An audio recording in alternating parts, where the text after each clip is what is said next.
Welcome to our channel. Today we how to configure LastPass Vault easy tutorial step by step clearly. First, open your web browser and navigate to the LastPass website. Log into your LastPass account using your email and master password. Once you're logged in, you will be directed to your LastPass Vault. Take a moment to familiarize yourself with the layout of the vault.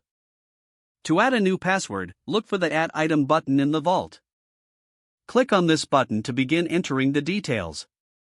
Choose password from the options presented. Fill in the necessary fields, such as the website URL, username, and password. You can also add a note in the notes section if needed. Once you have entered all the information, click Save. To organize your passwords, consider creating folders. To create a folder, find the Manage Folders option in the menu. Click on Add Folder and give it a name that makes sense for you. You can then drag and drop your saved passwords into this folder. To edit an existing password, click on the item you want to modify. Make any changes needed and remember to save those changes.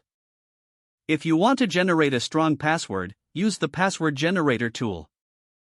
This tool can be accessed by clicking on the password field when adding or editing an entry. Adjust the settings for length and complexity according to your preferences. After generating a password, you can click Insert to place it into your entry. To delete any old or unnecessary passwords, select the item and find the Delete option. Confirm the deletion when prompted to remove it from your vault. Lastly, consider enabling two-factor authentication for an added layer of protection. Explore all the options in your vault to make the most of LastPass. If the page does not load, refresh the browser or try again in a private or incognito window. Make sure you are using the correct email address, then retype it carefully to avoid small typos. If your password is not accepted, use the Reset option and create a new strong password you can remember.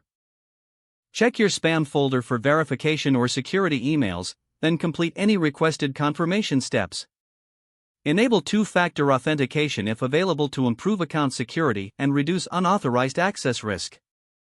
Don't forget to like this video and subscribe to our channel for more step-by-step tech guides.